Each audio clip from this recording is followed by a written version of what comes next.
So as I say, keep your video and sound switched off throughout, just so that it doesn't interfere with the presentations and everything like that. Make sure you're set to speaker view. There's a button in the top right if you're not used to Zoom, which lets you select speaker view rather than gallery view. That just means that whoever's speaking will be the kind of main screen, and you won't have lots of little boxes all over the place. There'll be 2 presentations that we're going to run through. Don't worry too much about trying to scribble everything down, because we're going to circulate the PowerPoints over the next couple of days so that you can have all of those notes there. And as I say, use the chat function at the bottom. It's great some of you have started to introduce yourselves, but if you do have any thoughts or questions throughout, just pop them in there and I can have a little look as we go through. Thank you to those of you who responded to the questions that I sent out about your levels of experience and what sort of budgets you've got. We've pitched the presentations accordingly, so it's going to be quite a basic level. So if anything comes up that you would like a bit more information about, or slightly deeper technical information, do just pop that in the chat, and at the end we will try and talk about that in the Q&A section. So the project is part of a wider digital storytelling project. You might have seen on our social media platforms, we've been sharing some films and videos using the Your Sporting Story hashtag. The project is all about supporting organisations and individuals like yourselves to gain confidence in sharing stories and collections on digital platforms. It's a really great thing to do at the moment, creating and sharing digital content to reach your new and existing audiences. Since the recent lockdown, more and more heritage and sports organisations have turned towards this as a method of communicating their collections and stories. So we really hope that the webinar shows you how easy filmmaking and sharing can be, and gives you a bit of confidence to start making some films of your own.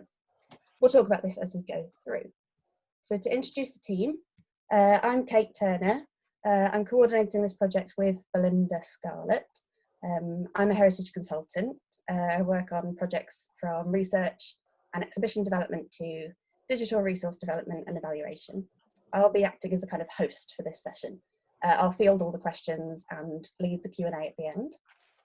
In a moment, I'll be handing over to Belinda Scarlett, who is listed there as Justine, but she's just using the Sporting Heritage Zoom account. I promise you that is Belinda. She's going to be talking you through some key tips for sharing your objects and collections, creating a narrative and a story. Belinda has 15 years of experience in the sports heritage sector, focusing on managing, interpreting and increasing access to collections. She's currently Curator of Women's Football at the National Football Museum, so she'll have some really great examples to share with you. After that, we'll hand over to Cy Gamble, who will talk to you about actually creating, editing and sharing your film. Cy's the film lead on this project. He's worked in video production and marketing for 10 years, working in TV campaigns and corporate and entertainment projects. As I say, at the end we'll have the Q&A. I've collected some of the questions that you sent over in response to my email, but do just keep adding questions to the chat as we go through, and we'll field as many as we can at the end. So I'll hand over now to Belinda, and I'll turn off my video and sound. Hi everyone, I'm Belinda, hopefully you can hear me. I will be showing a presentation throughout my part of the webinar, so I will just do that now.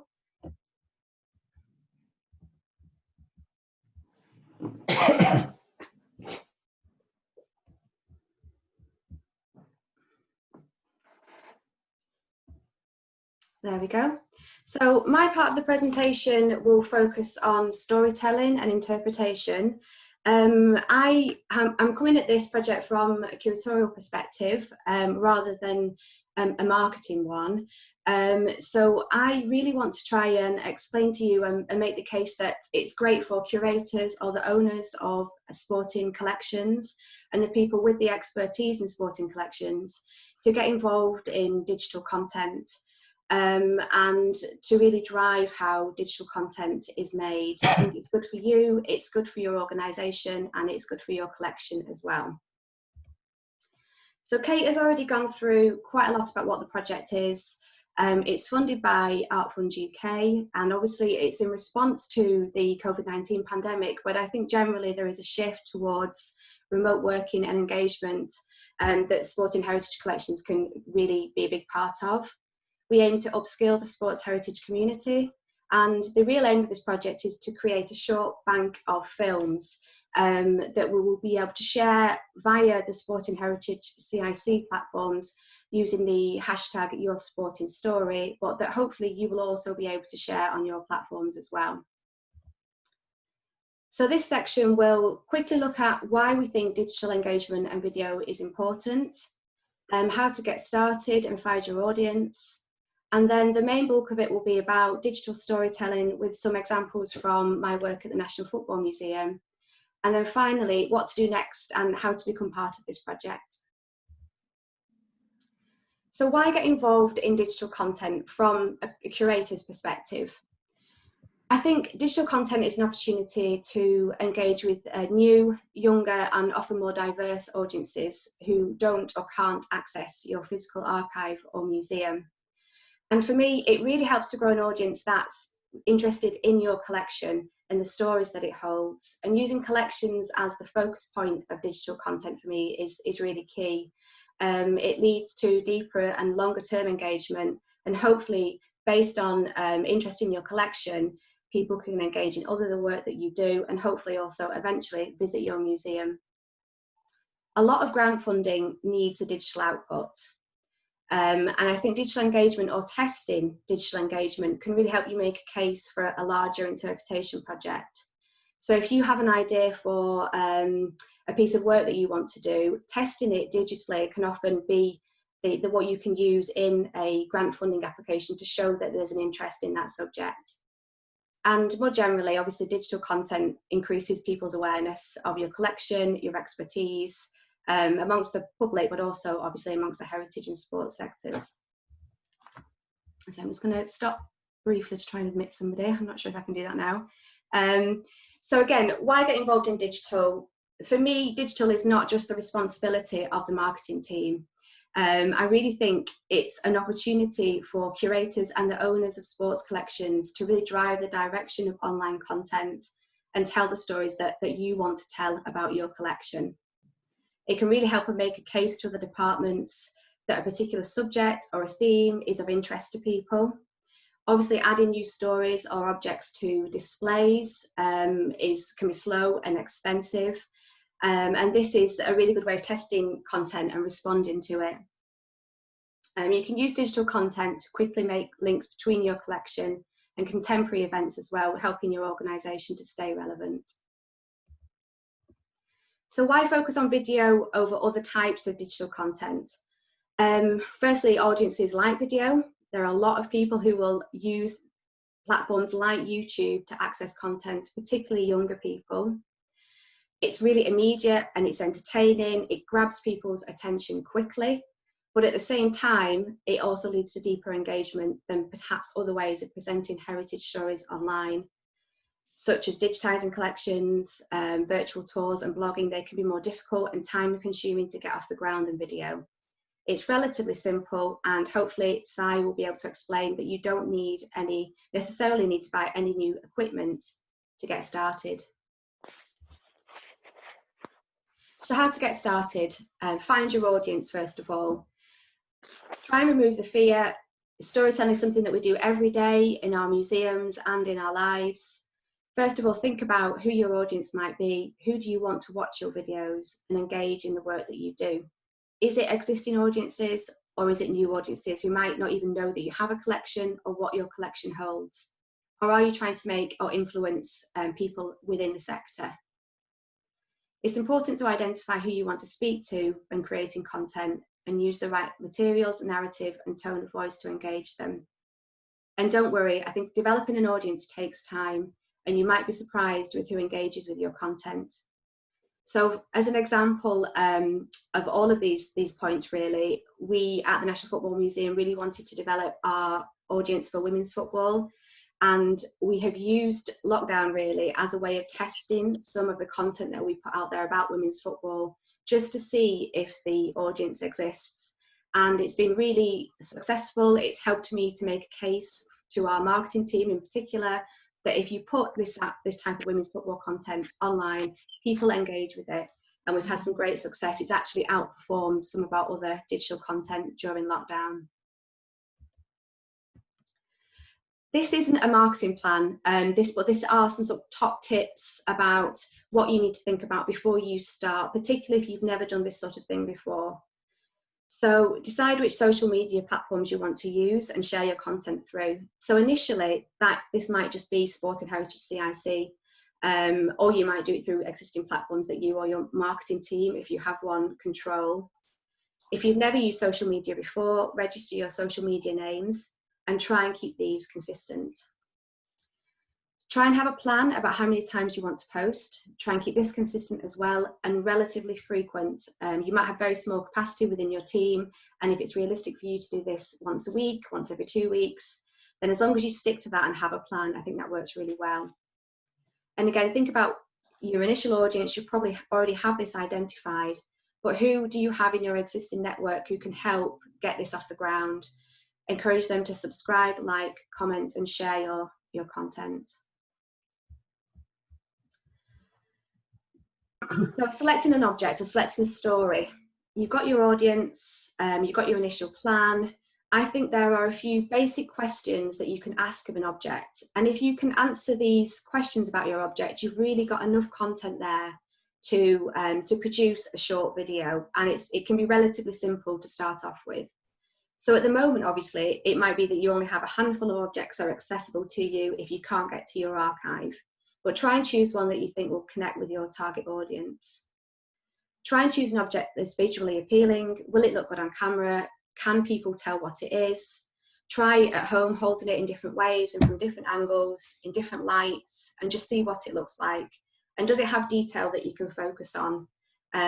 Using video means that you can focus on small detail within an object, which you potentially couldn't do using other types of platform. With sporting collections in particular, it's really useful if your object links to an event, a player, a team, or an anniversary, and use these as an opportunity to choose an object and get real traction for the content that you put out. Again, if it links to a contemporary sporting story or a contemporary issue, that's another opportunity for you to really highlight something that you have in your collection and to stay relevant as well. Sorry, I'm just trying to admit somebody into the meeting late. There we are.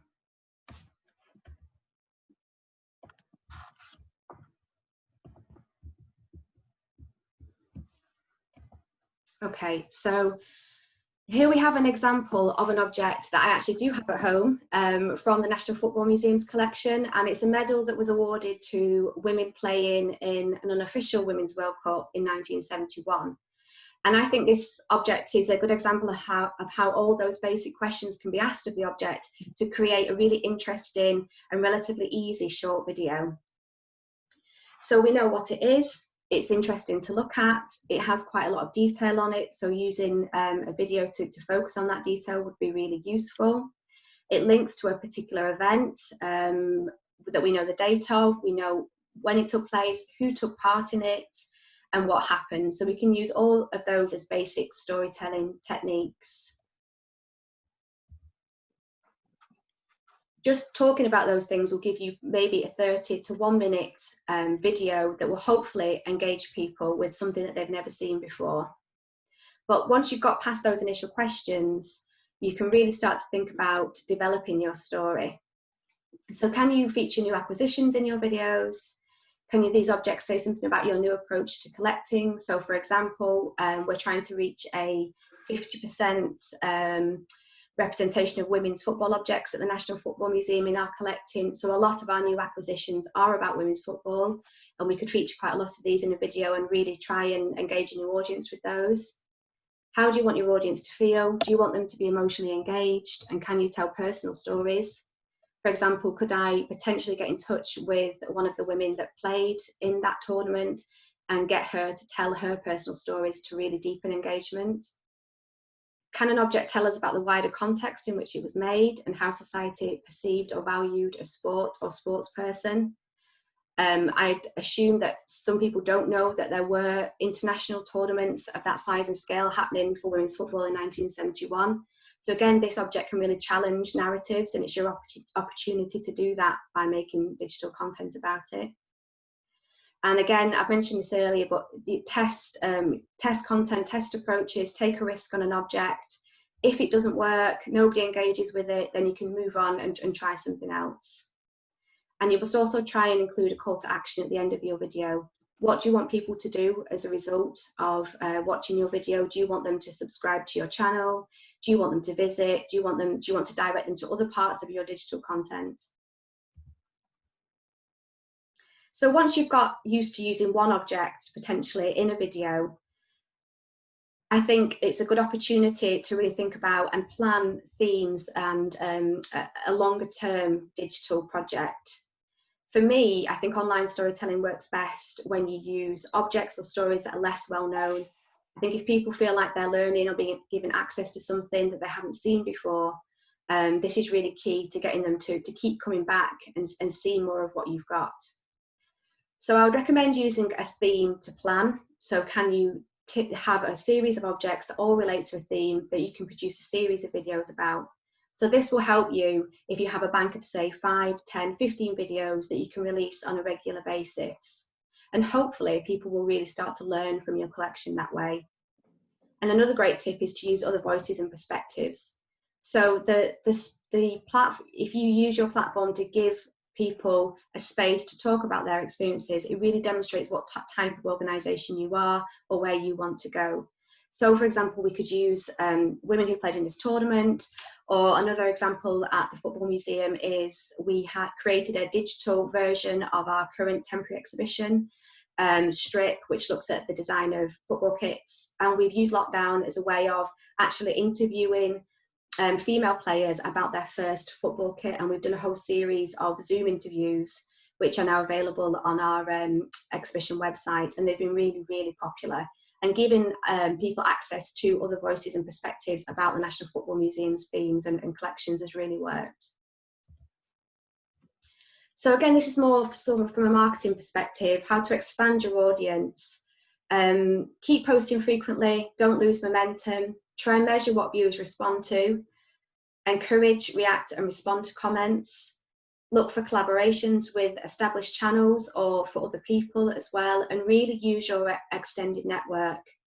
And try and post longer videos. There are minimum channel requirements that I think we might go into later, but if you want to post something longer, I do think if the content is strong and the quality is good, people will watch that. So we found that people will engage with longer videos, almost 5 minutes on the National Football Museum YouTube channel, which are thematic. So we have something called First 11, which was put together between our Learning and Communities team and the curatorial team, where we choose 11 objects that talk about a particular theme.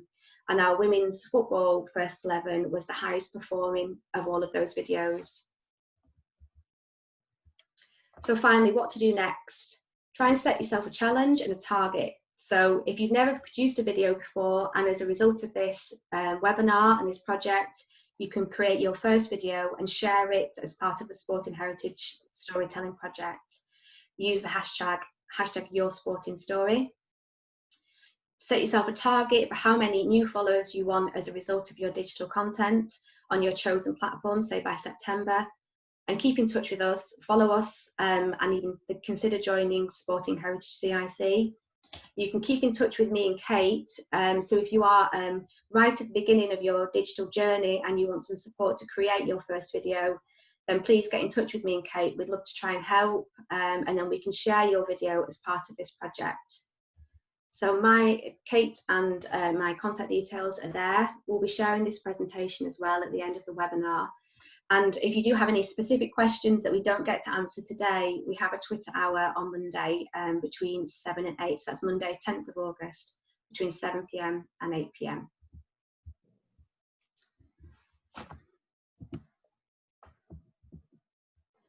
So I will now hand over to Sai. So hopefully, can you do that from their side? Can you hear me okay? Can you hear me okay? Yeah. Oh, good stuff. Lovely. Let's start the screen share. Okay, so you should be able to see my slides now. Belinda, if you just stop sharing your screen. Yeah, I've just done that. Okay. All good with that. So I'm assuming everybody can see my slides, so I'm just gonna crack on. So the whole point of this section is basically to go over the video production aspect, try and simplify a quite complex topic. So it's aimed at an introductory level, but if anything does go over your head, please drop a question in the chat and I'll do my best to cover it at the end of this.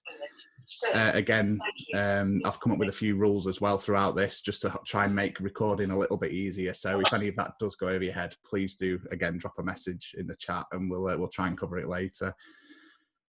Before I start, I wanted to show you a couple of similarities between different devices that you might be using. So the majority of people on here will have one of these, obviously a smartphone.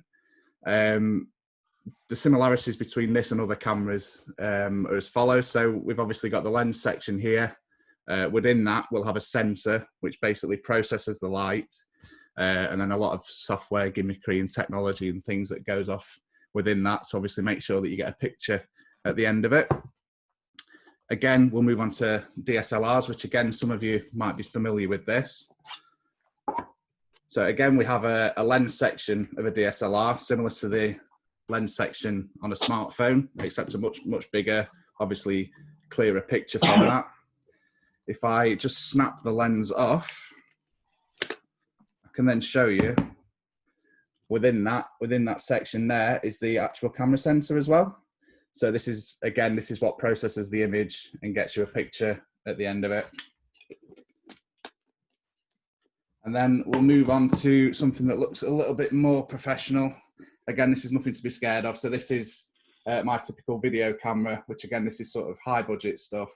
I've put a lot of stuff on it that makes it look quite expensive and complicated. But if I strip this down to its bare minimum again, I'll show you where the sensor is on this.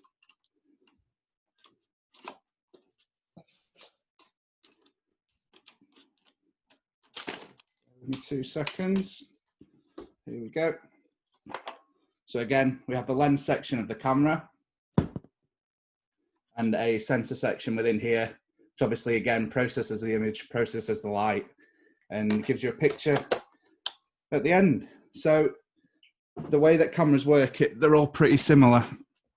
Obviously from the smartphones that you'll be using. So I think the whole point of this today is to basically just prove to you that cameras are nothing to be scared of. They're all technically the same. They're all there to do the same thing. And a lot of what we're talking about today can be achieved with just a simple smartphone. So we'll crack on. The aims of this section, obviously, like I said, I've split it into two parts. So we've got part one, which is all about your equipment, which is going into what tech do you actually need? Do you actually need something as expensive as a DSLR or a video camera? And basically going into understanding the equipment that's available to you. So going into stuff that's more around smartphone technology and more basic technology and affordable technology, stuff that you've got available to you every day. The second part of this will be based on production. So that's to gain an understanding of simple production techniques. I'll chuck in a few top tips in there as well and things to sort of help you get going. So let's get started with part one. So in 2019, 79% of people in the UK own a smartphone. To contrast this, digital camera sales have dropped 84% since 2010. So that's a massive sort of sway towards mobile technology. Obviously, because cameras on phones have got a lot better and are pretty much on a par with technology that we had in sort of compact cameras 5 years ago. There's no need to actually carry a compact camera around. So because of that, most people who own professional cameras nowadays are either hobbyists or professionals themselves. So there we go again. So no longer a need to have expensive equipment. It's all about creating content and creative content. So let's go into what tech do you actually need to make a video. So when it comes to creating content, a simple smartphone will do pretty much everything you need. They're so good now that we're seeing it used in even broadcasts, especially during lockdown. You'll have noticed that a lot of broadcasters are resorting to using mobile technologies to get their celebrities on air. The technology is there now. Sort of 5 to 10 years ago, that had all been heavily pixelated. You wouldn't be able to tell what's going off. In this section, I've put together a bit of a rough guide to help you understand the advantages of each type of camera. So we're going to go into the mobile technology, the DSLR cameras, and then the video cameras after that. I should point out as well that a lot of what I'm going to suggest here is sort of prices for new and second-hand things. So I've put together a rough price guide, so it should point out that the prices will vary depending on whether you choose to buy new or second-hand, and also vary depending on the features that each device has. So a lot of my equipment comes from a few websites. I actually go to websites called MPB, CVP and Wex Photo. They're great second-hand websites, and they use grading metrics to obviously grade how good their equipment is. So you're not running the risk of basically going on eBay or any other auction sites and ended up with some duff equipment that's actually really, really accurate grading. So you know exactly what you're buying basically, and it's a great option for if you're low on budget and you've got low or no budget to work with. So let's go into the pros and cons of the compact cameras and smartphones as well. So we're looking at a sort of range of between, we say free because most people will pay a contract for these, free to sort of £200 range. So this is the like real bottom end of the camera range. So the pros of obviously using compact cameras and smartphones is that they're cheap. There's absolutely no maintenance whatsoever with these. They're really, really easy to use. Because they have built-in sound and everything's automatic, so you can literally just pick the camera up, point it at you, and you just crack on. And the number one benefit of this is they're very, very, very portable as well. So you can put them in your pocket, take them on holiday. You can do your sort of vlogs or anything from anywhere in the world. Really, really good with that. The cons of using this type of technology, so the smaller sort of compact cameras and phones, they have small lenses, so they're also not interchangeable, so you're sort of stuck with the lens that's on there. And because of that, also the sensors inside, the sensors that I was showing you earlier on the other cameras, they're also really, really small sensors, so the detail isn't there. But for most web applications, they'll be absolutely fine. Again, referring back to the broadcast stuff that we were talking about earlier, broadcasters are using smartphones, and they're quite happy with the quality of that. So let's move on to DSLR type cameras. So that's the cameras that I showed you earlier. So DSLR type cameras are also fairly compact options. They're the next step up basically from your sort of phones and your compact cameras. The pros of actually having a DSLR type camera are that you get a bigger sensor. So when I showed you earlier, the sensor's a lot bigger than what was in a phone. The sensor in a phone will be tiny. It'll be sort of like this size, whereas DSLR, you're talking like a lot bigger, which means that basically you can capture more quality. You can also change the lenses on them. So that gives you a lot more sort of scope for changing lenses. So you can get wider sort of aspects and you can get closer aspects of different types of things. So for example, if you wanted to pick out details on a particular item, a medal or something, for example, you can use a longer macro lens to really zoom in and show people the details, the sort of right in the intricate parts of your object. They also do have automatic mode, so you can just pick them up and point and shoot, which is a massive advantage again. So you're getting a much better quality picture from the larger sensor and the better lenses, but they've also got the automatic settings within that, so you can basically just pick it up and play around with it until you sort of get comfortable to switch it into manual mode.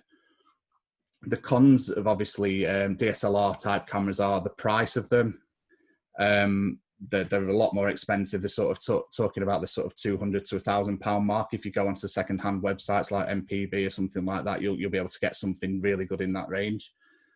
The weight of them, they're really not as portable. They're still not bad, but not as portable as the compact cameras, and obviously something that you can just put in your pocket like your phone. There's a bit of a steeper learning curve if you want to go into sort of the manual modes and have a play around with it. And obviously DSLRs are more leaning towards photography sort of features, so the video features might be slightly lacking in that in those models. So finally, just to move on to video cameras. So the last camera that I showed you is a big video camera like that. Obviously, the pros of that is that you get everything that you would get in a DSLR type camera, but you have more features for moving image. So you get more sort of features such as like slow motion, more features for plugging extra audio bits and pieces into the camera, which obviously gives you more scope as you sort of get going. There's a higher image quality through sort of better data capture and things like that. I'll try not to overcomplicate this, so if you've got any other questions, just pop them in the box below. Again, they tend to have sort of automated settings as well, so you can sort of switch between manual and automatic modes to sort of help you with that. Obviously, the cons of video cameras are they're incredibly expensive, and the learning curve can be really steep if you sort of go into the manual modes on that, and they're really not portable at all. not simple to set up, so it can be a bit of a headache if you're not used to working with video. So when you're looking at buying a camera, if you are looking at buying a camera or you're using your existing phone or anything like that, don't get too hung up on resolution. Resolution is basically what a lot of manufacturers refer to when they say sort of HD or 4K or 8K. It refers to the amount of pixels. Resolution is a bit of a marketing gimmick, in that obviously a 4K camera phone is not going to be the same quality as a 4K video camera, because it's about the quality of the pixels, not the amount of pixels, basically, to sort of put that in a basic way. Again, I won't go into too much detail, so if you want to know anything more about resolution or anything below, just pop a question below. So to conclude this section, compact cameras, smartphones, a great way to get started. If you do want to do more advanced production techniques, sort of like getting nice macro shots and things and close-ups of more detail and stuff, then you might look to sort of invest in the DSLR or video camera at a later point, if it's something that you really get going with. Okay, so I just want to go over lighting as well. So in this slide, you'll hear me talking about light sources. So a light source is anything that's either natural or man-made that emits light. So it could be a window, for example, this one coming in on my left-hand side. So it can range from a window to any purpose-built lighting fixture or anything like that, that we use for sort of film production, or a lamp or something in the house. Again, it's important to point out that good lighting can be achieved on any budget, even no budget. So it's just all about thinking about it, and I'm going to give you a few tips in a second on how to think about your lighting and how to make things look as nice as it can, even on compact cameras and smartphones. So it's nothing sophisticated. So the best place to start is with the sun. So essentially shooting during the daylight, the sun, it's free, it's an even, reliable source of light. It's out every day, so you don't have to worry about sort of going and renting it from somewhere. So basically, if you're shooting on a smartphone, even anything, sorry, I'm skipping ahead. Shooting on a smartphone or on a DSLR camera, make sure that you position yourself near a window. So basically, placing a window in front of yourself between the camera is a great way to start. Direct sunlight, however, can be troublesome. So if you look at, for example, there's direct sun coming in over my shoulder. For small cameras, it can be a bit difficult for them to process what's going off. So you'll notice that the exposure keeps changing as I'm moving about. If I turn towards the light more, the camera would adjust and basically expose me a lot more evenly. So it's just something to bear in mind, that this is exactly what happens if you're not facing into a window. The cameras and the automatic sort of features that they have will start struggling and changing exposure and not know where to focus, basically. So if you're filming at night or in a dark room, it's important to use household lighting as well. So think about how you can bring light into an area. Things such as lamps are great for bringing in some nice soft light into your video. And soft light as well is important to reduce glare on reflective surfaces. So if you're showing like a medal, for example, or something with reflective or glass or anything like that, you want a soft light such as a lamp, something that's gone through some sort of fabric, just to basically soften down the light so you don't get glare, so people can still see those really important details. And finally, the advantages of buying some film style lighting. So the stuff that you can see pictured here are that you can control the light a lot easier. So the pros of owning film style lighting is that you can adjust the direction, you can adjust the intensity of the light. You can often change the color temperature as well. So you can do some nice things with that. Again, prices for that sort of kit range from sort of anywhere from £50 up to like £500 for a reasonable setup. Again, if that's something that you want me to go into more detail on, pop a question in the box below. Again, if you just follow the previous tips about filming near a window and things like that, you really don't need to worry about lighting. So finally, on this part of the section, just want to go over sound really quickly. So built-in sound on compact cameras and iPhones and smartphones and things is really, really good nowadays. I've just got 2 top tips to basically help you get the best out of the sound from those sort of systems. So tip 1 is to basically stay reasonably close to the camera. So I typically say anywhere from 2 to 3 feet away is sort of optimal. So that's like an arm's length away. The further you are away from a microphone, especially onboard microphones like that you get on cameras, on compact cameras and smartphones, it basically means that the sound's got longer to travel. So there's more competition from the room and sort of bouncing off surfaces and things like that. So it just basically means that that the sound isn't as good quality. So if you keep it close, it'll be absolutely fine. And this links nicely to tip 2 as well. So move to areas that are quiet as well, which seems like an obvious thing, but if you're in sort of public areas and places where people are moving about, or if there's noisy appliances and things like that, it's better to try and move to a place where there's less competition for your voice on the camera. Anything that's distracting at all to the viewer will obviously put them off. Just to link in, so if your camera, like your DSLR or your video camera, if it does have some sort of audio input onto it, there's maybe 2 sort of options that you might want to consider to basically improve sound quality.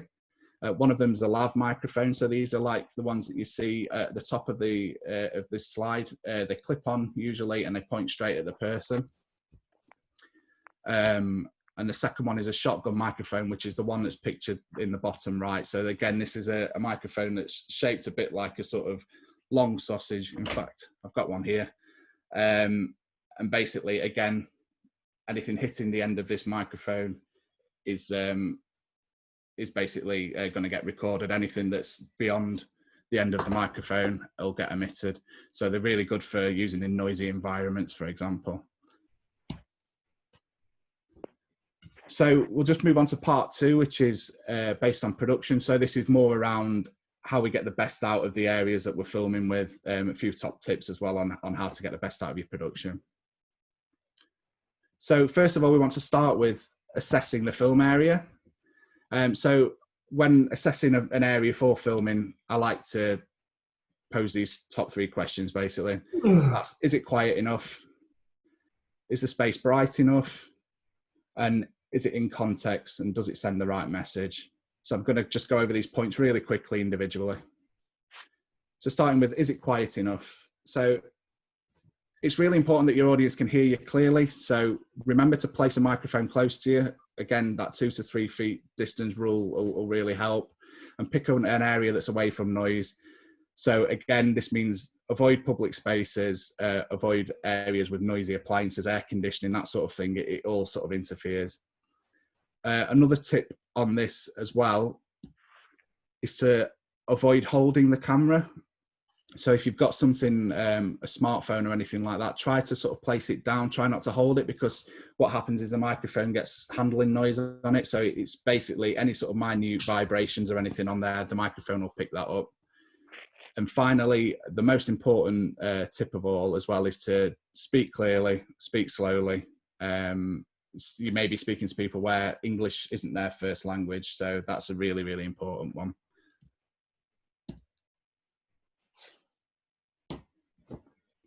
Okay, so to move on to the second question around what space is right to film in, is it bright enough? So cameras need light to expose properly, so they need a lot of light as well at sometimes. They don't do well in dingy environments, so anything where there's low light, you'll start seeing noise and the picture will start to break up, and you'll probably notice that if you've ever FaceTimed somebody in a dark room, you'll come up as quite heavily pixelated because the sensor there isn't enough light hitting the sensor to basically be able to process an effective image. So it's important to think about the time of day. That's especially important if you don't have any additional lighting. It's obviously better to film during the day, and if you can't film during the day, again, consider using household lighting. Turning lights on, interior lights, lamps and things like that's a great way to get enough light hitting the sensor. It's also really important to angle cameras away from light sources. So I tentatively covered this earlier, and this is what the diagram's about in the top right. Lenses don't cope well with hard light. So for just looking at this again with the light coming in over my shoulder, the side of my face is all sort of burnt out.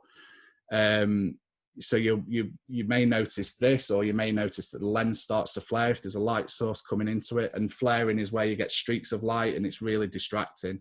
So basically try not to point the camera towards a light source. Try and place the camera in between the light source and the presenter as per the diagram there.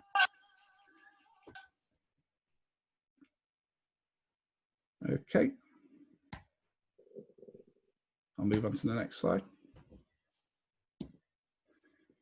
So the final question, and this is something that was covered a bit earlier. So is the area actually in context, and does it send the right message? So it's always really important to pick somewhere that's in context. It's fine to film in an empty room or something like that, but you might want to pick something at a location that visually illustrates what you're talking about. Having trophy cabinets and things in the background, museum spaces is a great start as well. So it makes the viewer realise straight away what you're talking about. Make sure the area is clear of clutter as well. Move last night's tea out of the way. And finally, don't film in a bathroom. And by this I mean that the light might be good, but it might be completely out of context from what you're from where you're coming from. So if you're trying to create a professional image or something like that, really think about the backdrop. So this is moving on to the final part. Thanks for bearing with me with this. It's quite a complicated thing to try and get into sort of 15-20 minutes. These are the last two slides as well. And on these, I'll hopefully bring you an insight into editing and uploading as well. So you finish recording your clip, you're ready to share it. If you're using a smartphone, this could be as simple as just hitting the upload and send. If there's a bit at the beginning or the end that you want to trim off, most smartphones now have a trim or a crop tool built into it. So you just go into edit. I'll show you an example of that in a second. Check your user manual if you don't know how to do this, just to trim the beginning and the end off if you've got any sort of awkward pauses or anything like that in there that you want to get rid of.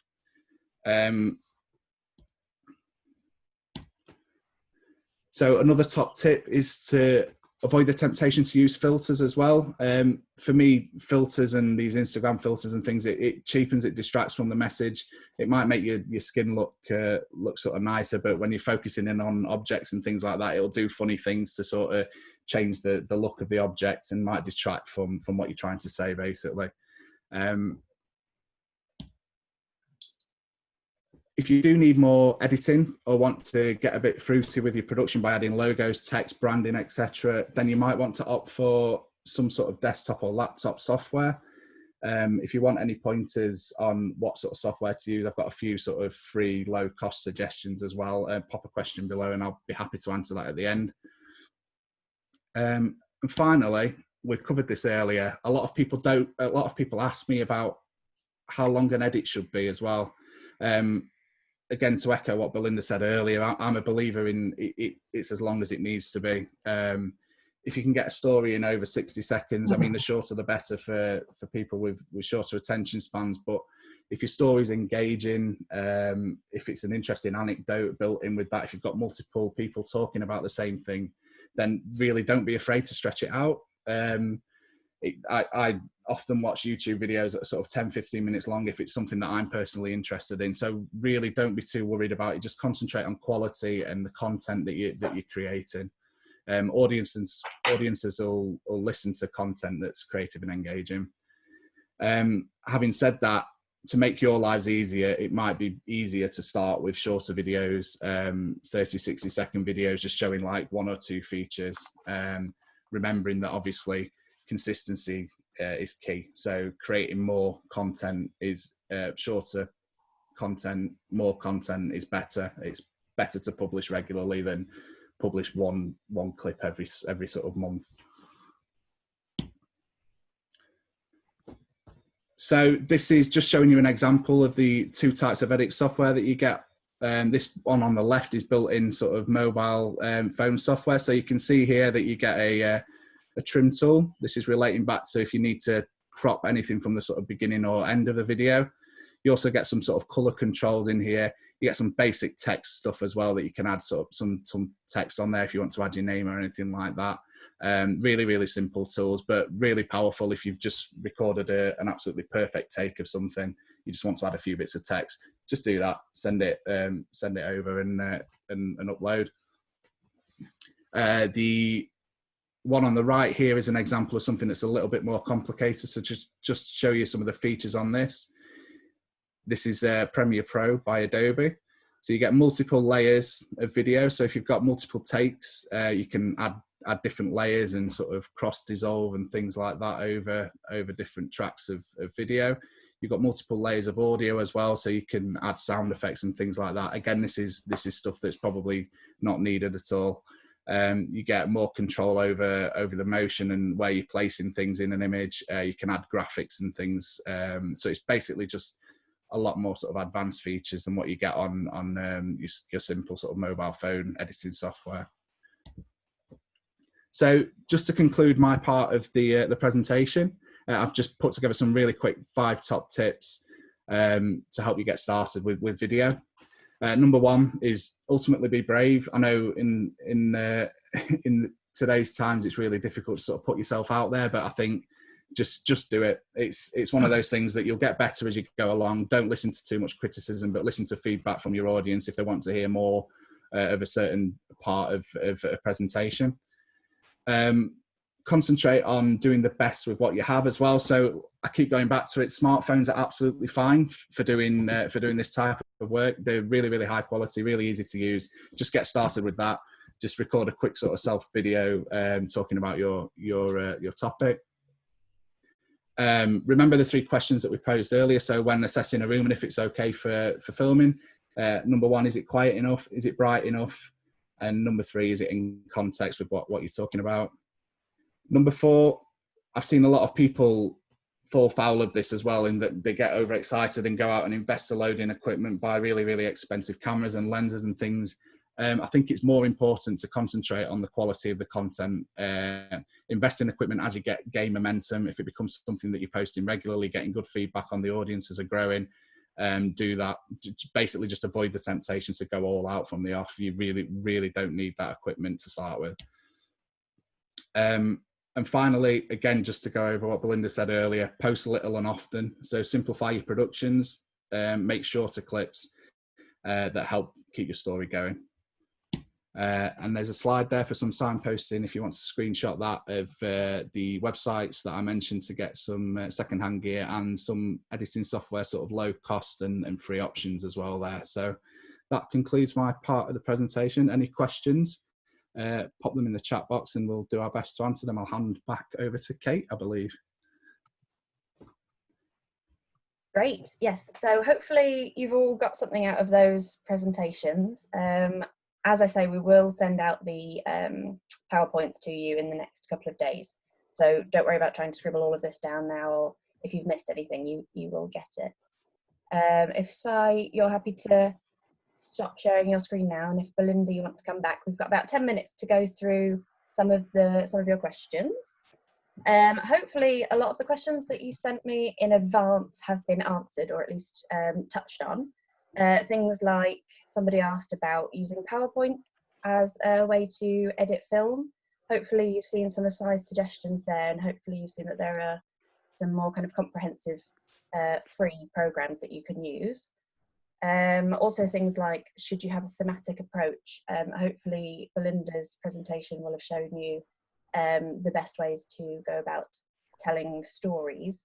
We did have a specific question about a storyline. Belinda, I don't know if you wanted to kind of clarify how you would create a storyline before you do your video.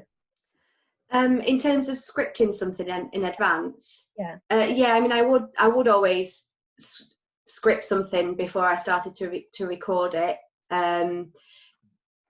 Although it's quite good to sort of ad-lib a little bit, I think if you haven't thought about your structure before you start, particularly if you've got quite a limited time frame, I would always try and script something, but or at least have a bare bones of a script.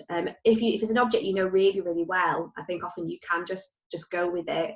But I would definitely try and script something before I started to record. Yeah, gives you a bit more confidence. Yeah. We had a few questions about specific collections and whether or not they should be uploaded and shared digitally. And there are options of, like Belinda said, creating online exhibitions like the Football Museum did for Strip. But if you do have really good stories or really eye-catching objects, it's nice to create a series of films like we've said. And just to reiterate, a really good way to make sure that you're reaching your audiences is to tap into your network. So for example, we had one question from Bristol Rovers History Group. So it'd be good to get in touch with Bristol Rovers and to look at who's engaging with their social medias and maybe start to share some of their hashtags and look at sharing some of the tags that they're using. A specific question that came up during this, which is similar to something that somebody asked in advance, is can you walk around when videoing instead of just sitting in front of a screen? And can you video outside? Si, what would you say about that? Yeah, absolutely. I think when I was talking about holding the camera earlier, I think a lot of sort of compact cameras and things like that have tackled this issue now with holding the camera, so it relates more to sort of older technology. So especially with like mobile phones and things now, they're that good at sort of damping any sort of hand vibration or anything like that that basically the onboard mic doesn't pick it up anymore. So I think walking around with the camera's absolutely fine. Again, these are just sort of suggestions to sort of try and cover a wide range of different situations. With recording outside as well, absolutely fine. Again, try and put the sun somewhere where it's not in your eyes, but that's obviously not behind you as well. So angling off to the side slightly. So if the sun's sort of up in front of you, maybe angling it off to the side slightly, placing the camera up back at yourself so you're not blinding yourself looking into the sun. But yeah, the most important thing is basically just don't point the camera at the sun. So obviously you'll just get lots and lots of light streaks and lens flares and all sorts of things going off, so people won't be able to see you. Yeah, that's great.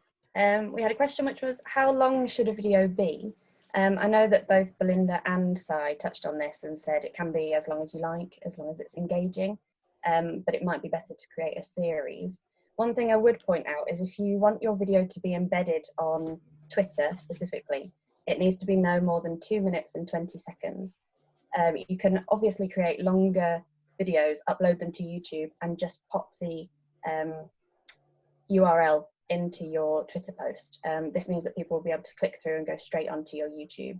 But if you are wanting to create a kind of regular series, you might want to stick to that 2 minutes and 20-second time frame if you want it to be fully embedded. The only other one that's got a maximum, is Instagram, which is 60 seconds, unless you're using Instagram TV, and then you can go as long as you like. The format is quite important. If you have a video which ends in MOV, that won't upload directly. You need it to end in MP4, but it's very easy. If you Google MP4 converters, there's loads of free converters online. I use cloudconvert.com, and you just pop your video in whatever format it's in, and it will change it into MP4, and you can pop it straight into your social media. Okay, we have just a couple more questions and then we'll wrap up. We had one question about how many items should be filmed at once. Do you have any thoughts on whether you could talk about more than one object in a film? I would. I think people at the moment are quite forgiving, although it's great to have a really professional video. If you are moving around and selecting between objects, I think that's absolutely fine. As long as the storytelling is there, then I wouldn't worry too much about making it look like you are a professional filmmaker. If you work for an organisation that does have somebody within it with quite strong digital skills, I think it's really important then for the curators to sort of dictate the storytelling, and then the digital person can make the links between the objects look smooth and professional. So I absolutely think it's fine to use more than one object in a video, particularly if you are going for a longer themed video, which is maybe 5-6 minutes long, something like that. Yeah, great. I've just noticed that Anita responded to what you said, Si, and asked about wind noise on the mic. Yeah, I just noticed that one too. So I'll just give you an example. So apologies, this is the microphone that I'm using, so you might get some handling noise here. So basically this here is a shotgun mic, which is like the one that I spoke about earlier. And basically the advantage of investing in this is that it's much better for using outside when there's a lot of wind. You typically get something like this, which is like a wind stopper type thing. They sometimes look a bit like a bad hair day as well. So they've got like lots of sort of fluff coming off them as well. You simply pop that over a shotgun mic and it reduces the wind noise considerably. Something like that should be absolutely fine. If you're struggling, again, if you're struggling with, just pop this down. If you're struggling with wind noise and you haven't got that sort of equipment, just think about the area that you're filming in. So maybe move to somewhere that's sheltered next to a wall or something like that, or use trees and use the environment more. Basically, it's just, it's absolutely fine, again, to use sort of compact cameras and things like that, but it's just about thinking smarter about how you use them. Brilliant. Okay, well, if there's no more questions coming through on the chat, I think we've covered most of what was asked beforehand. So it's just to say thank you so much for joining this session. Hopefully what you've realised is that anybody can make a film. It doesn't matter what equipment you've got. If you've got an engaging story, you can make a film and people will want to watch it. We'll be sending over the PowerPoints in the next couple of days, along with a little bit of evaluation. So it'd be really great if you could answer a couple of questions. Sorry, Anita says, do you plug that mic into your phone? I was just about to type a response then. So yeah, you can usually buy adapters and things where you can plug into phones and things like that. That will give you something. I'm not aware of anything off the top of my head, but I'm sure there will be something out there. Brilliant. Yes. So if you do have any further questions, we are having our Twitter hour on the 10th of August. The three of us will be there from 7 till 8, and that will just be on Twitter. You can just come along and we'll look at any questions that we haven't covered or anything that's come up since. We do have something else coming up in the series. As we said, this is part of a wider project. We'll be looking at podcasting in the future. So keep an eye out on Twitter to see when we'll be doing a similar tutorial and webinar about that. But in the meantime, just get filming. We're on hand. You've got our email addresses and they're on the PowerPoints. Send us over your videos or post them onto Twitter with the Your Sporting Story hashtag, and we'll create a nice bank of sporting videos for everybody to engage with. I think that's everything. Yeah. Thank you very much. So thank you very much for coming, everybody, and I look forward to hearing from you soon. Oh, you've got Bye, a tip. everyone. You've got a Thank tip you. from Lewis, who's got a good adapter for mic to phone. That's great. Perfect. Good stuff. Thanks, Lewis. Thank you. Bye. Well, cheers. Bye. Bye. Bye-bye.